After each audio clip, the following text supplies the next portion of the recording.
Hello friends, welcome to our channel. சிறடி காசே சீரியலில் இன்றைக்கி என்ன ப்ரோமோன்னு பார்ப்போம். விஜயை நைட்டு பிரியாணி சாப்பிட்ருக்காங்க. சுருதியோட சேர்த்து சாப்பிட்டுக்கிட்டு இருக்காங்க உட்காந்து. ஸோ அது விஜயாவுக்கு சேரலை. அவங்களுக்கு ஜீரணமே ஆக மாட்டேங்குது. அதனால ரொம்ப கஷ்டப்படுறாங்க. வீட்டில் எல்லாருமே மார்னிங் விடிஞ்சிருது. எல்லாருமே உட்காந்து பார்வதி அவங்க ஃப்ரெண்டே வர வச்சு முதுகில் குத்துறாங்க. ஆனால் அவங்களுக்கு ரிலீஃப் ஆக மாட்டேங்குது. கடைசி நீ குத்துன்னு ஓராளையாக மீனா கூப்பிட்றாங்க, ரோஹிணி கூப்பிட்றாங்க. ஐயோ நானும் குத்த மாட்டேன் அப்படிங்கிறாங்க. மீனா பார்த்துட்டு முத்து மீனா இதான் நல்ல வாய்ப்பு, நல்லா ஓங்கி இருக்கிற கோவத்தில் நல்லா குத்துன்னு குத்தி காமிச்சிரு அப்படிங்கிறாங்க. சும்மா இருங்க, நானும் அப்படிலாம் பண்ண மாட்டேன் அப்படின்னு மீனா சொல்கிறாங்க. அதுக்கடுத்து இதெல்லாம் கேட்குற ஸ்ருதி இப்போ என்ன முதுகில் குத்தணும் அவ்வளோதானே, நான் குத்துறேன் அப்படின்னு சொல்லிட்டு கையில் உள்ளது எல்லாத்தையுமே கட்டி வச்சு நல்லா கையால் முறுக்கிட்டு ரெடி ஆகுறாங்க. ஸ்ருதி இதை பார்த்துட்டு ஐயோ இவோ ஓங்கி குத்திடுவா போலுக்கே அப்படின்னு சொல்லி விஜயை பார்த்து பயப்படுறாங்க. ஆனால் ரவி ஏய் நில்லு எங்கே போகிறேன்னே, அதான் குத்துறதுக்காக போகிறேன் முதுகில் அப்படிங்கிறாங்க.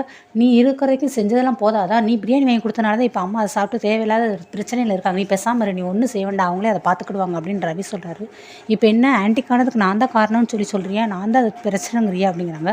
ஏன் ஆன்ட்டி, நான் பிரியாணி வாங்கி கொடுத்தனால தான் இந்த பிரச்சனை வந்துச்சா, நீங்கள் சொல்லுங்கள் ஆன்ட்டி அப்படிங்க. ஐயோ எம்மா ஸ்ருதி, நான் இன்னும் கொஞ்சம் நேரம் உயிரோடு இருந்தேன்னா அதுக்கப்புறமா நான் இது யார் காரணம் என்ன ஏதுன்னு சொல்கிறேம்மா, இப்போ எனக்கு கொஞ்சம் நேரம் விடுமா, எனக்கு ரொம்ப வலிக்குது அப்படிங்கிறாங்க. இதெல்லாம் சரிப்பட்டு வராதுப்பா அப்படிங்கிறாங்க. அடுத்து பார்வதின்ட்டு ஐயோ உனக்கு குத்தி எனக்கு கை தான் வலிக்குது அண்ணே, நீங்கள் பேசாமல் நீங்கள் 2 குத்துங்க அண்ணே அப்படின்ட்டு அண்ணாமலையை சொல்லி பார்வதி கூப்பிட்றாங்க. முத்து சீக்கிரமாக ஐயோ இல்லை அப்புறம் எங்கள் அப்பாவுக்கு கை வலிக்கும், இப்போ என்ன அதுக்கு குத்தணும் அப்படி தானே, இதெல்லாம் கைட்ட குத்துனா சரியாகாது, இதுக்கெல்லாம் பாட்டி வைத்தியம் இருக்குது, ஊரில் பாட்டி இருக்குன்னு சொல்லி ஒரு வைத்தியம் வச்சுருக்காங்க, அது எனக்கு தெரியும் அப்படிங்கிறாங்க. அதனடா வைத்தியம் அப்படின்ட்டு அண்ணாமலை கேட்குறாரு. அதுவாப்பா, கையை வச்சு குத்துனா வலிக்கும், அந்த உலக்கையை வச்சு ஓங்கி முதுகில் குத்துணுன்ட்டு இப்படி 2 கையை தூக்கி காட்டுறாரு. உடனே விஜயா ஐயோ அதெல்லாம் வேண்டாம் அப்படின்ட்டு சிக்கமா டக்குன்னு எந்திக்கிறாங்க. அந்த ஷாக்கிங்லேயே விஜயாவுக்கு சரியாக போச்சு. அப்படியே ஏப்பம் வேறு வந்துடுது. ஓப்பன் ஒரு மாதிரி ஏப்பம் விட்டுட்டு பார்வதி இப்போ நல்லா சரியாக போச்சு, இப்போ என்னால் நல்லா மூச்சு விட முடியாது, நல்லா என்னால் பேச முடியுது, இப்போ எனக்கு உடம்பு நல்லா இருக்குது, அப்படி சரியாக போச்சுன்னு சொல்லி பார்வதி இப்படி அப்படி சொல்லி பார்வதி கிட்டக்க விஜயா இங்கிட்ட அங்கிட்ட சொல்லி ஷேக் பண்ணி காட்டுறாங்க உடம்பு எல்லாத்தையுமே. பாத்தியாப்பா சரியாக போச்சு பார்த்தியா, இது பேர் தான் ஷாக் ட்ரீட்மெண்ட்டு, ஏதாவது ஷாக்கானது சொன்னோம்னா சரியாக போயிடும் அப்படின்னு சொல்லி முத்து சொல்கிறாங்க. ஒரு வழி எல்லாம் சரியாக போச்சுல, சரி போங்க எல்லாம் அவங்கவுங்க வேலையை போய் பாருங்கள் அப்படிங்கிறாங்க. ஆனால் பார்வதி எப்பா விஜயா உனக்கு சரியாக போச்சு, ஆனால் உனக்கு குத்தி என் கையெல்லாம் வலிக்குது, இப்போ எனக்கு மூச்சு வாங்க ஆரம்பிச்சிருச்சு, அம்மா மீனா ரொம்ப பசிக்குதுமா, நீ என்னம்மா சாப்பிட வச்சுருக்க அப்படின்ட்டு பார்வதி கேட்குறாங்க. அதுக்கடுத்து இந்த சீன் முடிச்சு நெக்ஸ்ட்டு விஜயா சோபாவில் உட்காந்துருக்காங்க. அந்நேரம் ஸ்ருதியோட அவங்க அம்மா வர்றாங்க. அந்நேரம் பேசுகிறாங்க. ரவியோட அப்பாட்ட எல்லா விஷயத்தையும் பேசிட்டிங்களா, நாங்கள் ஸ்ருதியோட அப்பாட்ட பேசிட்டேன், இன்னும் 2 நாளில் ஃபங்க்ஷன் ரெடி பண்ணிடலாம், நம்ம எல்லாமே நடத்திடலாம், நாங்கள் பெரிய ஹாலாக குக் பண்ணிட்டோம், ஸோ இது எல்லாமே ஓகே தானே அப்படிங்கிறாங்க. எங்களுக்கெல்லாம் ஓகே தான், நாங்கள் வீட்டில் எல்லாருமே பேசிட்டோம், ரோஹிணி அப்பாவுமே வரேன்ட்டாரு, ஸோ ரோஹிணி வீட்லேயும் பேசியாச்சு அப்படின்னு சொல்லி விஜயா சொல்லவும் அதுக்கடுத்து சொல்கிறாங்க. சம்மந்தி இந்த மாதிரி ஃபங்க்ஷனுக்கு ஸ்ருதியோட அப்பா பெரிய ஆட்கள்லாம் கூப்பிடுவார், இன்ஜினியர் வருவாங்க, டாக்டர் வருவாங்க, பெரிய வக்கீலாக இருக்கிறவங்க வருவாங்க, பெரிய பணக்காரங்களாம் வருவாங்க, ஸோ எங்களுக்கு எந்த விதமான சங்கடமும் எந்த விதமான அவமானமும் வரக்கூடாது, உங்களுக்கு தெரியும் யாரை பற்றி சொல்கிறேன் அப்படின்னு சொல்லி. புரியுது நீங்கள் சொல்கிறது யாரை பற்றி சொல்கிறீங்கன்னு. அதுவும் இல்லாமல் ரவியோட அவங்க அப்பா ரிட்டையர்மெண்ட் ஃபங்க்ஷனில் யார் பிரச்சனை பண்ணாங்க, அதனால் என்ன நடந்துச்சுங்கிற அந்த விவரமும் உங்களுக்கு தெரியும், நான் சொல்லணும்னு அவசியம் இல்லைன்னு. புரியுது சம்மந்தி, நான் பெற்ற 3 பிள்ளை இல்லை, மனோஜ் ரவி இவங்களால தான் சம்மந்தி எனக்கு பெருமை, இந்த முத்து பையலால் எனக்கு எதுவுமே கிடையாது, எங்கள் குடும்பத்திலே பாருங்கள் அடிக்கடி எப்போ பார்த்தாலும் சண்டை போட்டுக்கிட்டே இருப்போம், அவன் எப்போ என்ன நடக்குமோ நாங்களே ஒரு திகிலோடு தான் இருப்போம். சரி சம்மந்தி, நான் கண்டிப்பாக அதுக்கு என்ன செய்யணுமோ அதை நான் செய்கிறேன்னே, நான் உங்கள் குடும்பத்தை பிரிக்கணுமோ உங்கள் குடும்பத்தை தாழ்த்தி பேசணும் அப்படிலாம் நான் எதுவும் சொல்லலை, நான் எங்கள் குடும்பத்துக்கு எந்த விதமான அவமானம் வரக்கூடாதுங்கிறக்கா நான் இவ்வளோ தூரம் பேசுகிறேன் அப்படின்னு ஸ்ருதி அவங்க அம்மா சொல்லிட்டு போயிடுறாங்க. சரி சம்மந்தி, அதை எல்லாத்தையும் நான் பார்த்துக்கிறேன்ட்டு போயிடுறாங்க. அதுக்கடுத்து விஜயா யோசிச்சுட்டே இருக்காங்க, என்ன பண்ணலாம், எப்படி பிளான் பண்ணி முத்து இந்த ஃபங்க்ஷனுக்கு வரவிடாமல் ஆக்கலான்ட்டு. கரெக்டாக அண்ணாமலை வாக்கிங் போயிட்டு வந்துடுறாரு. அன்னாரட்டும் வாங்க இதுன்னு இப்படி வேர்த்து போய் களைச்சி போய் வந்திருக்கீங்க, ஏன் இப்படிலாம் வேர்க்குது உங்களுக்கு அப்படிங்கிறாங்க. பின்ன நான் வாக்கிங் போயிட்டு வந்தால் வேர்க்காமல் எனக்கு வேறு என்ன செய்யும், வேர்க்க தானே செய்யும் அப்படிங்கிறாங்க. சரி நீங்கள் உட்காருங்க, நான் போய் தண்ணி எடுத்துகிட்டு வரேன்ட்டு சேலை முந்தியெல்லாம் எடுத்து வேர்க்கெல்லாம் தொடச்சி விட்றாங்க. இது என்ன புது கமிப்பாக இருக்குன்ட்டு அண்ணாமலை ரொம்ப ஷாக் ஆகுறாரு. தண்ணியெல்லாம் எடுத்து கொடுக்குறாங்க, தண்ணி குடிங்க அப்படின்ட்டு. எங்கள் டிஷர்ட்லாம் இப்படி களைஞ்சு போயிருக்கு, ஒரு நல்ல ஷர்ட்டை எடுத்து போட்டு போகக்கூடாதா அப்படிங்கிறாங்க. நான் என்ன வேலைக்கு போகிறேன், நான் வாக்கிங் தானே போகிறேன், டிஷர்ட் போட்டு போனால் தான் நல்லாயிருக்கும், இதுக்கு ஷர்ட் போட்டு போக முடியுமான்னு. அது இல்லை, நீங்கள் 4 இடத்துக்கு போகிறீங்க வர்றீங்க, ஒரு பெரிய ஆள் கொஞ்சம் நல்ல ட்ரெஸ் போட்டு போனால் தான் ஒரு கௌரவமாக இருக்கும், இல்லை நீங்கள் என்கிட்ட கூட சொன்னீங்கன்னா கூட நான் கூட சட்டை அயன் பண்ணி கொடுத்துருப்பேன் அப்படின்னு.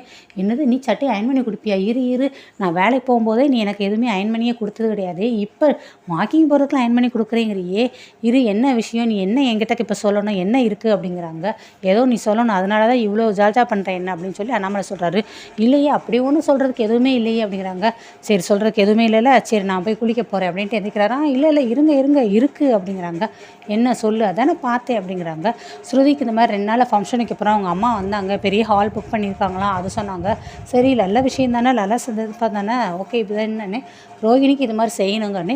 சரி நம்ம தரப்புல இருந்து நம்ம வந்து அந்த கொடி அந்த இது பக்கத்தில் போடுற குண்டுமணி எல்லாமே வாங்கணும், வாங்கிடலான்னா அதெல்லாம் வாங்கிடலாம், அது ஒன்றும் பிரச்சனை இல்லைங்க அப்படின்னு. அப்புறம் என்னன்னு, இல்லை ஃபங்க்ஷனுக்கு வந்து அவங்க வீட்டிலேருந்து பெரிய பெரிய ஆட்கள்லாம் வருவாங்களா, பெரிய பெரிய பணக்காரங்களாம் வருவாங்களாம். சரி வரட்டும், இப்போ அதுக்கு என்னன்னு, அதனால் நம்ம வீட்டு சைட்லேருந்து எந்த பிரச்சனையும் வரக்கூடாது, நம்ம இதுலேருந்து எந்த ஒரு அவமானமும் அவங்களுக்கு ஏற்படுத்தி கொடுக்கக்கூடாதுன்னு சொல்லி ஸ்ருதியோட அம்மா பேசுகிறாங்கன்னே. நம்ம என்ன பிரச்சனை பண்ண போகிறோம், நம்மளால் எதுவும் வராது, ஸ்ருதியோட அப்பா இருக்கார் பற்றி, அவரால் எதுவும் பிரச்சனை வராமல் இருந்தால் சரி அப்படிங்கிறாங்க. இல்லை அவர் என்ன பண்ண போகிறார், அவரெலாம் ஒன்றும் செய்ய மாட்டாருன்னே. வேறு யாரை சொல்கிறேன் நீ என்ன, இல்லை உங்களோட ரிட்டையர்மெண்ட் ஃபங்க்ஷனுக்கே தெரியும் யார் பிரச்சனை பண்ணால் எப்படி பண்ணாங்கன்னு. அந்த முத்து பையன் தான் எதுனாலும் சும்மா இருக்க மாட்டான், வாய் அவனுக்கு கொஞ்சம் முன்னே வந்து பேசிக்கிட்டே இருக்கும் அப்படிங்கிறாங்க. ஆமாம் ஃபங்க்ஷனில் அவங்க நம்மளை பற்றி தப்பாக பேசுனாங்க, அதனால தான் முத்து பேசுனான், மற்றபடி எந்த தப்பும் இல்லையேனே. இல்லைங்க அவங்க நாகரிகம் தெரியாது, எந்த இடத்துல எப்படி நடந்துக்கிடணும் அப்படின்னு. உடனே சீக்கிரமாக மீனாவும் வந்துடுறாங்க. யார் வந்து நாகரிகம் தெரியாதான்னு சொல்லி பேசுகிறாங்க மாமா அப்படிங்கிறாங்க. நீ என்ன உன் புருஷனுக்கு வக்காலத்து வாங்குறியா, பேசாமல் இரு அப்படிங்கிறாங்க. திருப்பி அண்ணாமலை சொல்கிறாரு, அவனுக்கு நாகரிகம் தெரியாதா, அதெல்லாம் நல்லாவே தெரியும்னே. ஆமாம் இவனோட தம்பியோட கையெல்லாம் உடச்சிட்டான்ல, அவனே நாகரிகம் தெரிஞ்சா நடந்துக்கிறான் அப்படிங்கிறாங்க. மீனாக்கு இந்த இடத்துல ஒன்றுமே பேச முடியல. இப்போ என்ன சொல்கிற நீ அப்படிங்கிறாங்க. இல்லை முத்து வராமல் இருந்தால் நல்லாயிருக்கும், அவன் எந்த இடத்துல எப்படி பேசுவான், என்ன மாதிரி நடந்துக்கிடுவான்னு தெரியாது திடீர்னு. ஸோ ஃபங்க்ஷனில் எந்த விதமான அவமானம் வரக்கூடாது அப்படிங்கிறாங்க. ஓ நீ அப்படி வரியா, சரி முத்து வராமல் இருப்பான், அப்புறம் என்ன பண்ணணும் அப்படிங்கிறாங்க. அது போதுங்க அவ்வளோதானே, என்னப்பா எங்கேப்பா நான் வரக்கூடாது அப்படின்னு சொல்லி முத்தும் கரெக்டாக அன்னவரம் வந்துடுறாரு. அன்னவரம் மனோஜ் ரோகிணி வந்துடுறாங்க. ஆமாம் இவன் வந்து ஃபங்க்ஷனுக்கு வந்தால் மரியாதை இல்லாமல் தான் பேசுவான் எல்லாரையுமே, அவன் நடந்துக்கிறதே இன்டிரிகேட்டாக இருக்கும், எல்லாருக்குமே இரிட்டேட்டிங்காக தான் இருக்கும் அப்படிங்கிறாங்க. ஆமாடா இந்த பணத்தை தூக்கிட்டு ஓடுறவங்க, பார்க்கில் படுத்து தூங்குறவங்க, ஓடி போய் கல்யாணம் பண்ணுறவங்க, இவங்க எல்லாம் நாகரிகம் தெரிஞ்சவங்க, அவங்க சொல்கிற நான் வந்து நாகரிகம் தெரியாதவங்க அப்படி தானடா அப்படிங்கிறாங்க.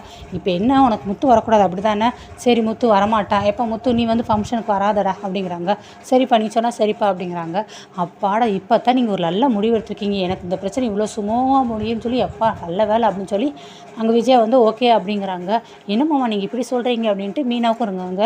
இருமா முத்து வரமாட்டான் அவ்வளோதான், விட்டுரு, இந்த ஃபங்க்ஷனுக்கு அவன் போகமாட்டான், அதே நேரத்தில் முத்து வராத ஃபங்க்ஷனுக்கு நானும் வரமாட்டேன் அப்படின்னு சொல்லி அண்ணாமலை சொல்கிறாரு. உடனே இங்கே விஜயாவுக்கு என்னங்க சொல்கிறீங்க, நீங்கள் வராமல் எப்படின்னா, ஆமாம் அந்த வீட்டுக்கு நீ தானே எல்லாமே, நீ தானே ஃபுல்லாக குடும்ப தலைவியாக இருந்து பார்க்குற, நீ இந்த பொறுப்பு இந்த தலைமையை தாங்கி நீ இந்த ஃபங்க்ஷன் ஃபுல்லாக நடத்தி முடிச்சிரு, நான் வரமாட்டேன் அப்படிங்கிறாங்க. அவரும் வராமல் மாமா வராமல் நான் இந்த ஃபங்க்ஷனுக்கு வரமாட்டேன்ட்டு மீனாவும் சொல்லிடுறாங்க. சரி அப்போ மீனாவும் வரமாட்டா, முத்து வரமாட்டேன், நானும் வரமாட்டேன், வேறு யாருக்கெல்லாம் இந்த ஃபங்க்ஷனுக்கு போகணும் இஷ்டம் இருக்கும் அவங்க எல்லாம் போயிட்டு வாங்க அப்படிங்கிறாங்க. கரெக்டாக ஸ்ருதி ரவியும் வந்துடுறாங்க. ஆண்டி அம்மா வந்தாங்களாம்ல, ஃபங்க்ஷனை பற்றி பேசினாங்களாம்ல அவங்ககிட்ட அப்படிங்கிறாங்க. ஓகே தானே உங்களுக்கு அப்படின்னு சொல்லுவோம். விஜய் அப்படி சைலண்ட்டாக இருக்காங்க. என்னங்க ஆண்டி அப்படிங்கிறாங்க. சரி மீன் ஆனால் டக்குன்னு சொல்லிடுறாங்க ரவிகிட்ட போய், ஃபங்க்ஷனுக்கு முத்து வரக்கூடாதான் அவங்க அம்மா சொல்லியிருக்காங்க ரவி அப்படிங்கிறாங்க. ஸ்ருதி வந்துட்டு என்னது எங்கள் மம்மி அப்படி சொன்னாங்களோ அப்படிங்கிறாங்க. ஆமாம் அதனால் நானும் வரலம்மான்னு சொல்லி அடுத்து இங்கே இவரும் சொல்கிறாரு அண்ணாமலையும், முத்துவும் வரல நானும் வரல மீனாவும் வரல அப்படின்னு சொல்லி அண்ணாமலை சொல்கிறார் நானும் வரல அப்படின்ட்டு எல்லாம் சொல்லிடுறாங்க. ரவி வந்துட்டு ஏன் ஸ்ருதி உங்கள் அம்மா இப்படிலாம் பேசுகிறாங்க, ஏன் இப்படிலாம் பண்ணுறாங்க அப்படிங்க. எனக்கு என்னப்பா தெரியும், நானும் உன் கூட தான் இருந்தேன், ஏன் மம்மி அப்படி பேசுகிறாங்க எனக்கு எப்படி தெரியும் அப்படிங்கிறாங்க. நீங்கள் வராமல் எப்படிங்க நடத்த முடியும் அப்படின்ட்டு விஜயாவும் கேட்குறாங்க. இல்லைப்பா உங்கள் அம்மா தலைமை இருக்காங்க, உங்கள் அம்மா தான் எல்லாத்தையுமே பொறுப்பாக எடுத்து நடத்துவா, அவள் எல்லாத்தையும் நடத்திடுவா அப்படிங்கிறாங்க. இங்கே ரோகிணி சொல்கிறாங்க. ஆமாம் அங்கிள் ஆண்டி சொல்கிறது கரெக்டு தானே, இவர் வந்து எல்லா ஃபங்க்ஷன்லையும் வந்து பிரச்சனை தானே பண்ணுறாரு, அவங்க தாலி கொடுக்குற பிரச்சனையே பாருங்கள் என்ன ஃப்ராடுன்னு சொல்லி திட்டுருந்தார்ல அப்படிங்கிறாங்க. உடனே முத்து வந்துட்டு ஃப்ராடுன்னு சொல்லாமல் வேற என்ன சொல்கிறது அப்படிங்கிறாங்க. பாருங்க எவ்வளோ கோவமாக பேசுகிறாருன்னு, என் கல்யாணத்துக்கே அப்படின்னு ரோஹினி சொல்கிறாங்க. நெக்ஸ்ட் வந்து மனோஜ் என் கல்யாணத்துக்கே தாலியை பிடிச்சி வச்சுட்டு எடுத்து வச்சுட்டு இவன் பிரச்சனை பண்ண வேண்டானே அப்படிங்கிறாங்க. ஸோ எல்லாம் ஒரு ஃபங்க்ஷன்னாலும் இவன் பிரச்சனை பண்ணுறாரு, அதனால தான் அவங்க அப்படி சொல்லியிருக்காங்க, இதில் என்ன தப்பு இருக்குது அப்படிங்கிறாங்க. உடனே ரவி வந்துட்டு இல்லை அதெல்லாம் இல்லை முத்து கண்டிப்பாக வரணும், டே முத்து வாடா பேசுகிற, என் கல்யாணத்தில் யாருமே இல்லை, கல்யாணத்தவனிக்கு தான் நீங்கள் தான் கண்டிப்பாக இப்போ இருக்குன்னு இப்போ வரைக்கும் நான் ஒரே கில்ட்டியில் இருக்கேன், ஸோ இந்த ஃபங்க்ஷன் நீங்கள் எல்லோரும் இருந்து என்னை ஆசீர்வாதம் பண்ணணும் அப்படிங்கிறாங்க. மீனை சொல்கிறாங்க இல்லை அவர் வராமல் நாங்கள் எப்படி ரவி வர்றது அப்படிங்கிறாங்க. பக்கத்தில் ஸ்ருதி வந்துட்டு வச்சுக்கிட்டு மீனா நீங்கள் எங்கள் கல்யாணத்துக்கு வரணுங்கிறதுக்காக தான் உங்களை நாங்கள் எப்படியோ கால் பண்ணி கூட்டிகிட்டு வந்தோம். பட் இந்த ஃபங்க்ஷனுக்கு எல்லாருமே வரணும். அதுதான் எங்களோட ஆசை. அங்கிள் நீங்களும் கண்டிப்பாக வரணும் அங்கிள் அப்படிங்கிறாங்க. என்னப்பா என்ன செய்கிறது அப்படிங்கிறாங்க. இல்லைப்பா இவங்க கூப்பிட்டாலும் நான் போகலப்பா அப்படின்னு சொல்லி முத்து சொல்கிறாரு. அதுக்கடுத்து மீனா சொல்கிறாங்க, மாமா இல்லை ஒரு ஃபங்க்ஷன் நல்லா நடக்க வேண்டிய இடம் இது, வந்து எல்லோரும் ஒத்துமையாக இருந்து நடந்து வச்சது நல்லாயிருக்கும். ஃபங்க்ஷனுக்கு உரியவங்களே எல்லோரும் வந்து நடத்தணும்னு சொல்லி ஆசைப்பட்றாங்க. ஸோ அவங்களோட ஃபங்க்ஷன் நல்லபடியாக நடக்கட்டும் மாமா, நம்ம எல்லோரும் போகலாம் அப்படிங்கிறாங்க. நான் என்னோட இஷ்டம் இல்லாமல் இது முத்துவோட இது தான், முத்து நீ என்னப்பா சொல்கிற அப்படிங்கிறாங்க. முத்து அப்படியே பார்த்துட்டே இருக்காரு. அவங்க அப்பா மண்டையை அட்டுறாரு, வரேன்னு சொல்லுன்னு. சரிப்பா நான் வர்றேன் அப்படிங்கிறாங்க. ஸோ ஓகே எல்லாருமே போகலான்னு சொல்லி இங்கே ஒரு வழியாக பிளான் பண்ணி முடிவு எடுத்துட்டாங்க. நெக்ஸ்ட்டு விஜயா வந்து அவங்களுடைய சம்மந்தருக்கு ஃபோன் போடுறாங்க. சம்மந்தி அப்படிங்கிறாங்க. சொல்லுங்கள் அப்படின்ட்டு. ஆனாலும் சொல்கிறாங்க, இவங்க வந்துட்டு ஃபங்க்ஷனுக்கு வந்து இந்த மாதிரி எல்லாருமே நாங்கள் வர்றோம், வீட்டில் பேசிட்டோம் அப்படிங்கிறாங்க. எல்லாருமேனா யார் யார் அப்படிங்கிறாங்க. முத்து சேர்த்து தான் அப்படின்னு. நான் தான் அந்த முத்து வர வேண்டாம்னு சொன்னேன், எப்பவுமே பிரச்சனை பண்ணுவார்னு. நான் எங்கள் வீட்டில் சொல்லி பார்த்தேன் சம்மந்தி, ஆனால் அவங்க அப்பா தான் எதுவுமே கேட்க மாட்டேங்கிறாருன்னு. ஓ நீங்கள் சொல்கிற எதையுமே அவர் கேட்க மாட்டாரா, உங்கள் வீட்டில் அவ்வளோதான் மரியாதையா உங்களுக்கு அப்படின்னு சொல்லி இந்த அம்மா கூட கொஞ்சம் தூண்டி விடுறாங்க. இல்லை சம்மந்தி எவ்வளவோ பேசி பார்த்தேன், ஆனால் அவனும் வரதான் செய்கிறான்னு.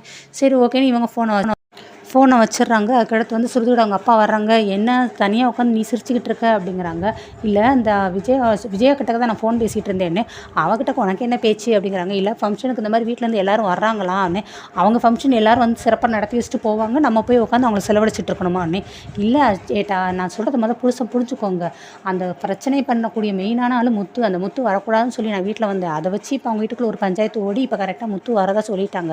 இப்போ முத்து வரனால உனக்கு என்ன அப்படிங்கிறாங்க. அந்த முத்து தான் கேட்டால் நம்ம ஃபங்க்ஷன் கண்டிப்பாக வரணும், அவன் வாய் வந்து சும்மா இருக்காது, ஆடின காலம் பாடின வாயும் சும்மா இருக்கான்னு ஒரு பழமொழி சொல்லுவாங்க பார்த்தீங்களா, அது மாதிரி அந்த முத்து வந்து எப்பவுமே சும்மா இருக்க மாட்டான், ஏதாவது ஒரு பிரச்சனை அவனை வச்சு இழுக்கணும். ஸோ இப்படி எங்கள் ஃபங்க்ஷனில் வந்து எங்களுடைய சொந்தக்காரங்க எல்லார் மத்தியிலையும் எங்களை அவமானப்படுத்திட்டீங்கிற ஒரு காரணத்தையே வச்சு சொல்லி, ஸ்ருதியும் மாப்பிள்ளையும் உங்கள் கூட இருக்க மாட்டாங்க, எங்கள் கூட தான் வருவாங்கன்னு சொல்லி இந்த காரணத்தை வச்சு நம்ம பிரித்து கொண்டு வந்துடலாம், இதுதான் என்னுடைய பிளான் அப்படிங்கிறாங்க.